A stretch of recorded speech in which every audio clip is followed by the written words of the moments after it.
अस्सलाम वालेकुम नाजरीन, कैसे हैं आप। उम्मीद करता हूं कि आप सब लोग खैरियत से होंगे। नाजरीन, आज की वीडियो में हम बात करने वाले हैं what is verb and what are the types of verb. So let's start the video. What is verb. Verb एक वर्ड या कॉम्बिनेशन ऑफ वर्ड्स है जो किसी भी एक्शन को इंडिकेट करता है, यानी कि उसकी निशानदेही करता है।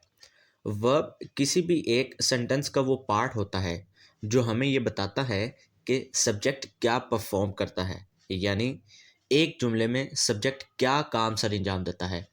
और वर्ब्स किसी भी एक जुमले या इंग्लिश सेंटेंसेस का दिल होते हैं। For example, Salah across the field kick the ball and scored a goal. और कुछ वर्ब दूसरे वर्ब के टेंस यानी तनाव को चेंज करने के लिए एज ए हेल्पिंग वर्ब इस्तेमाल होते हैं। और इसी तरह कुछ ऐसे भी होते हैं कि जो पॉजिटिव स्टेटमेंट को नेगेटिव स्टेटमेंट में चेंज कर देते हैं, like not. For example, I don't feel good. Her sentence में कम से कम एक वर्ब की ज़रूरत होती है। अगर किसी भी सेंटेंस में कोई वर्ब ना हो तो ये एक इनकम्प्लीट सेंटेंस या उसका एक पार्ट कहलाता है। इम्पेरेटिव सेंटेंसेस के अलावा एक सेंटेंस को एक सब्जेक्ट की ज़रूरत होती है, यानी वो जो इस सेंटेंस में कोई एक्शन परफॉर्म कर रहा हो। अब हम डिस्कस करेंगे टाइप्स ऑफ वर्ब्स को कि वर्ब्स की कौन कौन सी टाइप हैं। नंबर फर्स्ट पे है डायनामिक वर्ब्स यानी कि एक्शन वर्ब। नंबर सेकंड है स्टेटिव वर्ब्स यानी state of being verbs. Number third पे है ऑक्सिलरी वर्ब्स यानी हेल्पिंग वर्ब। नंबर फोर्थ पे है मॉडल ऑक्सिलरी वर्ब्स। और नंबर फिफ्थ पे है फ्रेजल वर्ब्स। तो लेट्स स्टार्ट इनको वन बाय वन डिस्कस करते हैं। डायनामिक वर्ब्स और एक्शन वर्ब्स। ज़्यादातर वर्ब फिजिकल एक्शन या फिजिकल एक्टिविटी को डिस्क्राइब करते हैं या कोई ऐसी चीज़ जिसे देखा या सुना जा सकता हो। आमतौर पर हम ऐसे वर्ब्स को डायनामिक वर्ब्स कहते हैं, लेकिन इनको एक्शन या इवन वर्ब्स भी कहा जा सकता है। For example, walk, laugh, swim, play, eat etcetera. हमारे माइंड्स और फीलिंग्स में बहुत से ऐसे एक्शंस होते हैं कि जो एक्सटर्नल यानी बैरूनी नहीं होते। वो वर्ब जो मेंटल या इंटरनल एक्शन को डिस्क्राइब करते हैं वो अब भी डायनामिक वर्ब्स हैं, लेकिन वो हमेशा इतने ऑब्वियस नहीं होते। इनमें प्रोसेस वर्ब्स शामिल हैं जो एक्शंस की ट्रांजिशन को डिस्क्राइब करते हैं। For example, consider, guess, change, grow etcetera. Stative verb और state of being verbs.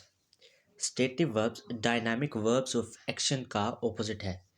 Stative verbs subject की स्टेट यानी कैफियत या फीलिंग यानी एहसास को डिस्क्राइब करते हैं, बशमूल उन चीज़ों के जिनको वो पसंद और नापसंद करते हैं। For example, want, need, prefer, love, hate, like, dislike and so on.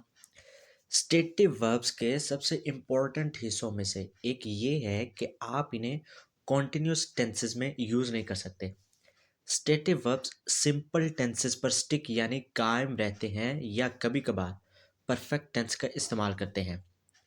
अब मुसीबत यहाँ पे ये है कि कुछ वर्ब्स स्टेटिव या डायनामिक हो सकते हैं। ये डिपेंड करता है स्पेसिफिक मीनिंग पर कि हाउ दे आर यूज्ड। आइए इस पर भी थोड़ी सी बात करते हैं। वर्ब्स दैट स्टेटिव और डायनामिक।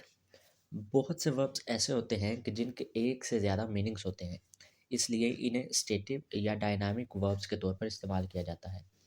उनमें परसेप्शन वर्ड्स शामिल हैं जैसे सी, हियर, टेस्ट, स्मेल, फील।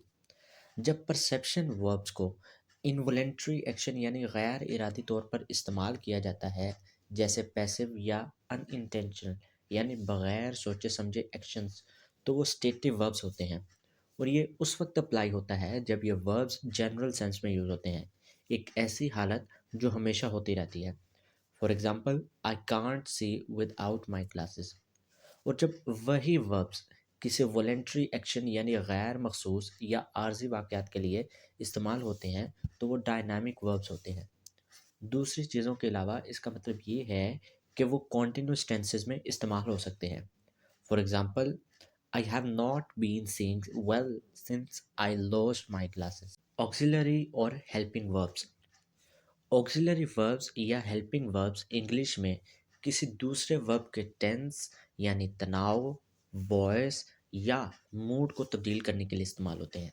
जब ऑक्सिलरी वर्ब्स इस्तेमाल किए जाते हैं तो हमेशा एक मेन वर्ब होता है जो मेन एक्शन को रिप्रेजेंट करता है। नाउ बी, हैव, डू ये मेन ऑक्सिलरी वर्ब्स हैं। For example, I have eaten sushi many times before. Here it changing the tense of the verb.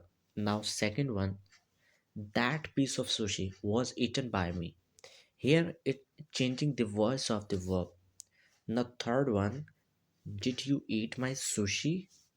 Here it changing the mood of the verb. Modal auxiliary verbs.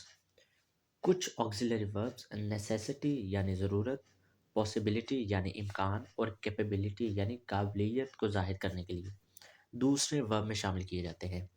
दीगर auxiliary verbs की तरह model auxiliary verbs main verb नहीं होते, लेकिन उसके meaning को कदर तब्दील करते हैं।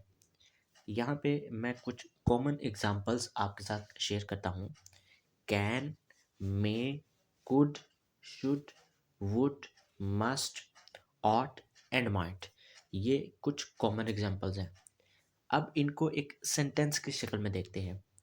For example, I could swim across the English Channel, but should I do it? Phrasal verbs. Phrasal verbs ऐसे जुमले हैं जो इंडिविजुअल verbs के तौर पर काम करते हैं। अक्सर दो या दो से ज़्यादा अल्फाज को मिलाकर उनके मानी बदलते हैं।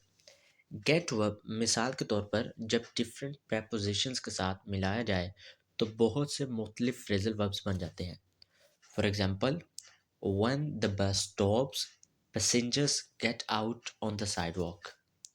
फ्रेजल वर्ब्स के बारे में याद रखने की अहम बात यह है कि वो सिंगल वर्ब के तौर पर काम करते हैं। सो आप भी इन्हें दूसरे वर्ब के साथ और prepositions के साथ इस्तेमाल कर सकते हैं। ताहम जब आप फ्रेजल वर्ब को कॉन्जुगेट यानी जोड़ते हैं तो आप दरअसल जुमले के उस हिस्से को जोड़ते हैं जो एक्चुअली एक वर्ब है, जैसे गेट।